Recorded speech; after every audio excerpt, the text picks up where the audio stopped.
Halo semuanya, kembali lagi dengan Pramudita Linggasari. Di video ini, kita akan belajar kimia lagi nih. Nah, materi yang akan kita bahas di video kali ini adalah materi bagian dari hidrokarbon yaitu alkana. Video kali ini nanti kita akan membahas yang pertama, ada pengertian dari alkana, kemudian ada deret homolog, dilanjutkan dengan tata nama dari alkana, dan selanjutnya ada isomer, dan yang terakhir kita ada sifat-sifat dari alkana, dan dilanjutkan dengan contoh soal. Pengertian terlebih dahulu, apa sih sebenarnya alkana? Alkana itu merupakan senyawa hidrokarbon jenuh, di mana senyawa karbon yang ikatan antar atom karbonnya itu adalah ikatan kovalen tunggal. Alkana ini dia memiliki rumus umum. Nah, kira-kira ada yang tahu nggak apa sih rumus umum dari alkana itu? Ya, rumus umum dari alkana adalah CnH2n plus 2. Perlu diingat ya. Nah, lalu alkana yang kita kenal yang memiliki bentuk paling sederhana itu adalah metana atau yang dengan rumus molekul itu CH4, di mana terdapat satu atom C yang mengikat 4 atom H lainnya dengan ikatan tunggal seperti yang ada di slide ini ya. Nah, dari sini kita mengetahui bahwa CH4 itu C memiliki 4 elektron valensi, di mana elektron valensi itu digunakan C untuk mengikat atom hidrogen, sehingga makanya atom C dia mengikat 4 atom H. Pengertian dari alkana, kita masuk ke deret homolognya. Kita mengenal apa aja sih deret homolog dari alkana. Nah, sebelum itu, deret homolog itu merupakan senyawa-senyawa yang memiliki selisih gugus sebanyak CH2 dari senyawa-senyawa sebelumnya. Kemudian, nama deret homolog itu digunakan dalam penamaan alkana, baik itu rantai lurus maupun alkana rantai bercabang. Nah, di sini ada tabel yang menunjukkan deret homolog dari alkana, di mana dengan deret alkana metana itu dia memiliki atom C sebanyak 1 dan atom H-nya otomatis 4 jika dimasukkan dalam rumus tadi. Misal di sini C itu dengan C yang berjumlahnya 1, apabila dimasukkan dengan rumus maka akan didapatkan total H sebanyak 4, sehingga rumus molekulnya itu CH4. Dengan deret alkana itu metana, dengan rumus strukturnya seperti ini ya. Kemudian jika C-nya itu berjumlah 2, maka rumus molekulnya itu menjadi C2H6 dengan deret alkana namanya itu etana. Rumus strukturnya yaitu CH3 dan CH3 mengikat CH3 gitu ya. Dan begitu pun selanjutnya sampai dengan dekana. Nah, 10 deret alkana ini yang sering kita temui. Homolog tadi, kita akan belajar terkait tata nama dari alkana. Nama dari alkana kita mulai dari yang rantai lurus, karena alkana itu memiliki dua macam bentuk, yaitu ada yang lurus dan ada yang bercabang. Kita mulai dari yang lurus terlebih dahulu, di mana aturan penamaan untuk alkana rantai lurus itu adalah harus diawali dengan huruf N, di mana huruf N ini menyatakan kata normal diikuti dengan nama alkananya. Sebagai contoh, di sini ada suatu senyawa dengan jumlah atom C-nya ada 4. Bila atom C-nya ada 4, berarti otomatis H-nya jumlahnya ada 10. Setelah itu kita lihat di tabel deret homolognya itu. Bila C-nya berjumlah 4, hanya 10, itu namanya butana. setelah itu, karena aturan penamaan tadi harus diawali dengan kata N, atau dengan huruf N, maka namanya jadi N-butana. Gitu ya. Kemudian di sini ada contoh lagi. Nah, kira-kira nih teman-teman semua bisa nebak nih, kira-kira apa ya nama yang tepat untuk senyawa berikut. Kita lihat, dia memiliki berapa atom C? Ya, ada 6 atom C. Kita lihat di deret homolognya. Bila C-nya berjumlah 6, hanya pasti 14. Dan deret homolognya atau deret alkananya itu namanya heksana. Terus, karena aturan penamaannya harus diawali dengan huruf N, maka namanya jadi N-heksana. Nah, sebagai contoh, ini ada suatu senyawa. Kira-kira dari senyawa ini yang disebut gugus alkil, kira-kira yang mana ya? Oke, kita lihat ya. Nah, ternyata di sini yang di atas ada CH3, dia sebagai gugus alkil, dan juga di bawah dia sebagai gugus alkil. Ini adalah namanya ya, karena yang atas ini tadi C-nya berjumlah 1, maka dia metil. Untuk yang bawah C-nya kan ada 2, sehingga dia disebut disebut etil. Nah, selanjutnya untuk aturan penamaan alkana rantai bercabang itu, langkah pertama yang harus dilakukan yaitu menentukan rantai utama atau rantai induknya, di mana rantai utama itu merupakan rantai karbon dengan jumlah atom karbon terpanjang. Kita lihat di sini ada 3 senyawa yang sama. Kira-kira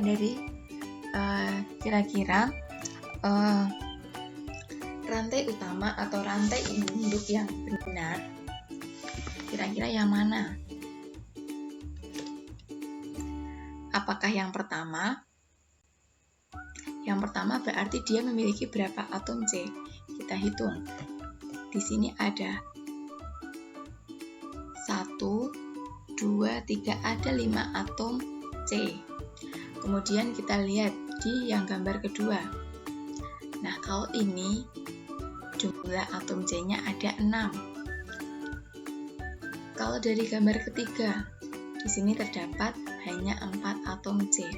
Nah, karena rantai utama itu tadi dilihat dari jumlah atom karbon yang terpanjang, otomatis yang benar adalah yang tengah ya, karena dia memiliki atom C yang paling banyak sehingga bentuknya paling panjang.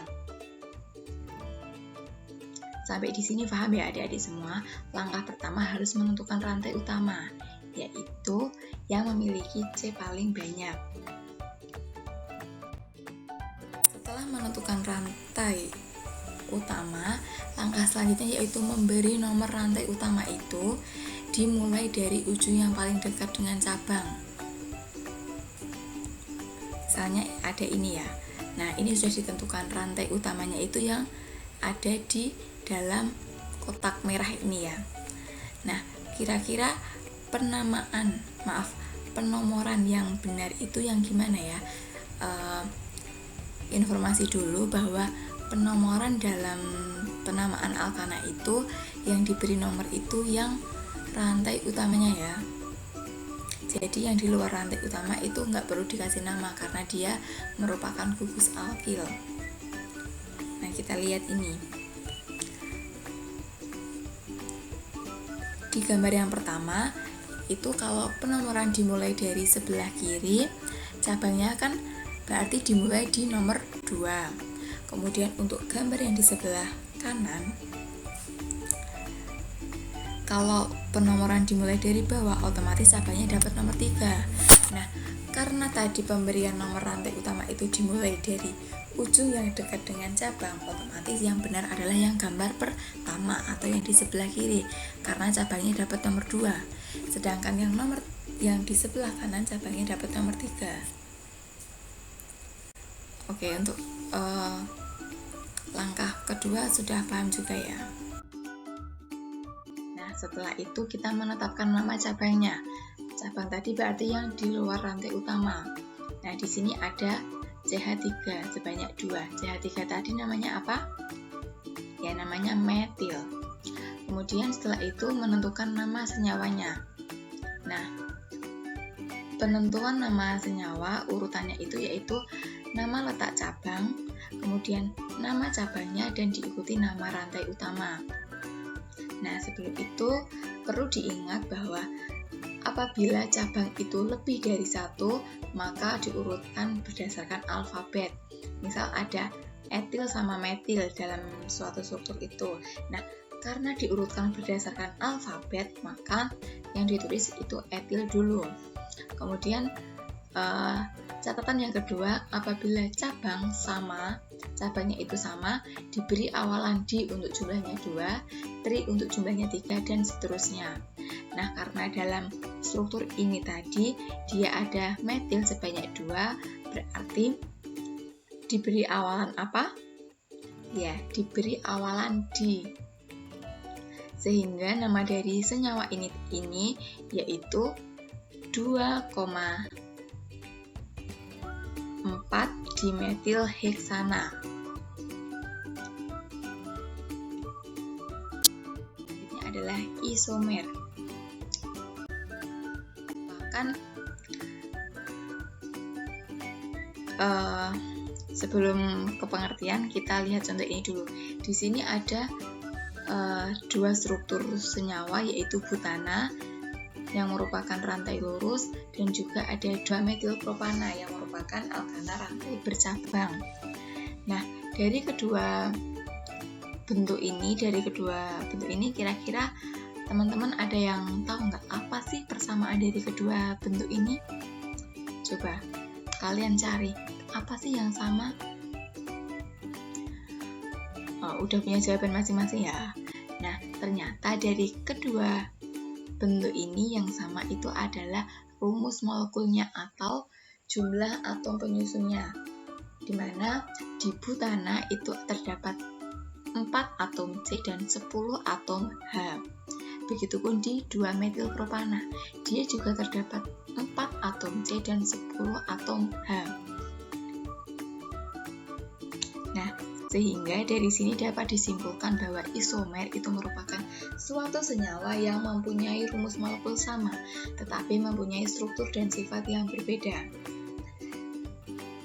Nah, isomer itu juga yang dimiliki oleh alkana itu hanya satu, yaitu isomer rangka. Selanjutnya yaitu adalah sifat-sifat dari alkana. Yaitu adalah sifat fisis, di mana sifat fisis yang pertama yaitu semakin banyak atom karbon penyusun, semakin tinggi titik didih dan titik leburnya. Nah, di sini semisal saya punya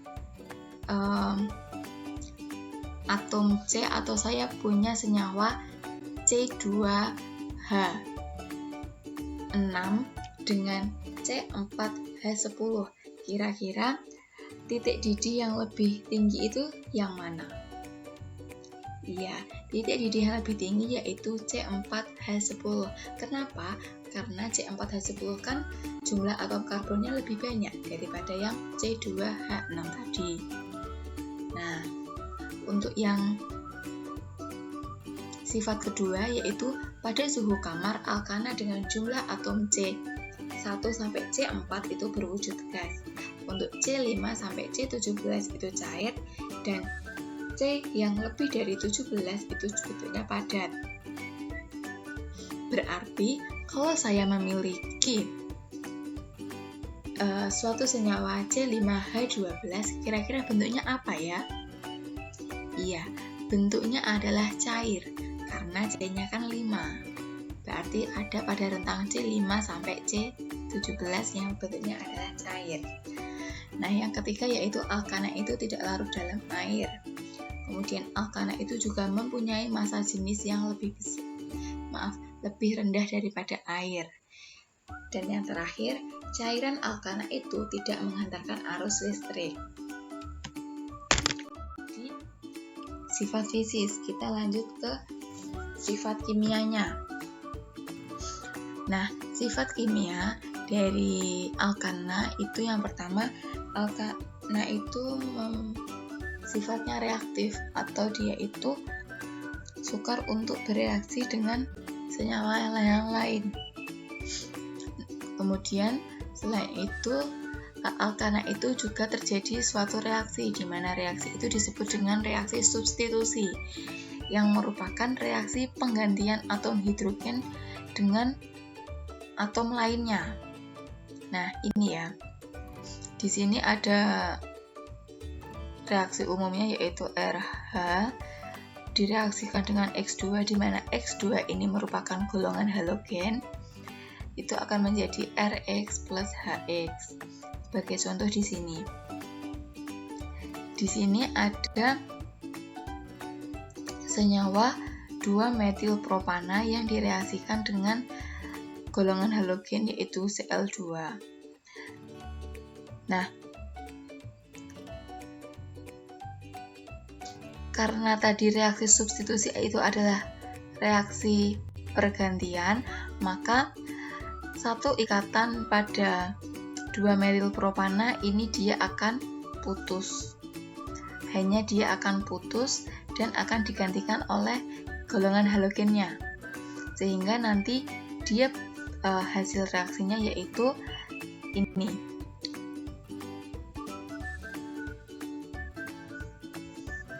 Dua kloro 2-metilpropana plus HCl. Nah, karena tadi kan ada pergantian, berarti H yang sini pindah ke sini, dan yang ini kan Cl-nya 2, yang satu pindah ke sini, ini tadi ya. Nah, reaksi substitusi ini berlangsung terus-menerus sampai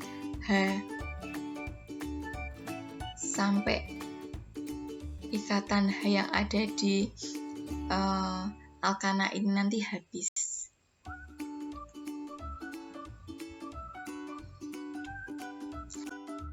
Itu kita akan latihan soal. Oke, kita mulai dari soal yang pertama, yaitu berikan nama untuk struktur senyawa berikut. Nah, langkah pertama dalam penamaan senyawa tadi apa?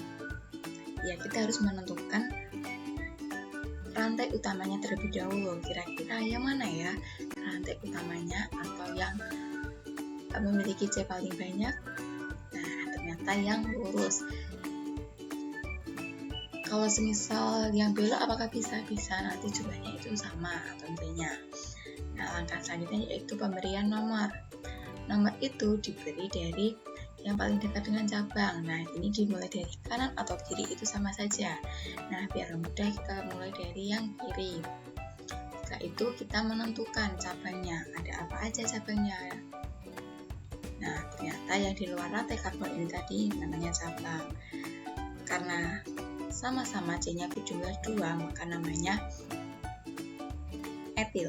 Sehingga kita dapat nama yaitu 2,24,4 tetraetilheptana. Kemudian soal selanjutnya yaitu disuruh menggambarkan struktur dari suatu senyawa. Nah, langkah selanjutnya berarti karena ini rantai utamanya heksana, maka jumlah C rantai utamanya itu ada heksana itu ada 6. Nah, ini ya, ada 6. Rantai utamanya yang lurus dengan cabang metil itu ada di nomor 2, 3, 3, dan 5. Terus di sini soal selanjutnya yaitu menuliskan isomer dari C5H12. Nah, isomer itu yang paling gampang kalau mencari isomer, kita mulai dari yang rantai lurus. Karena C-nya ada 5, berarti kita gambar C-nya 5. Nah, ini ya. Kira-kira apa namanya C5 tadi? Nah, namanya yaitu adalah N-pentana. Kemudian, apakah dia memiliki isomer lain? Ada. Karena dia sudah rantai lurus, maka kita ambil satu C untuk jadikan cabang. Sehingga nanti bentuknya seperti ini. Sehingga kira-kira apa ya namanya? Ya, namanya 2-metilbutana. Kemudian ini adalah bentuk dari C5H12 yang ketiga dengan rantai utamanya itu 3 atau propana. Namanya yaitu 2,3-dimetil propana.